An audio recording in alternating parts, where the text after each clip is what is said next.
Ти май си шосеен състезател обикновено. Да, шосеен. Поезден се занимавам. Сега се пробва в планинско, как ти се видя?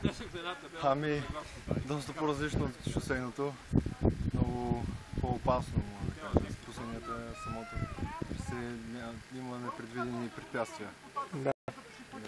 Маркировката как беше? Маркировката малко 2-3 пъти обърках посоките. Не съм свикнал да гледам маркировки. Да. Не беше много трудно. Но като цяло впечатление?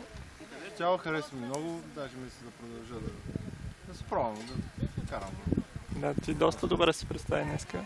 Ами да, като слушам, кой ми казва, че за първи път е толкова близко на Уолтер. Аз даже не го и познавам. Значи е добре. Да. Добре, благодаря.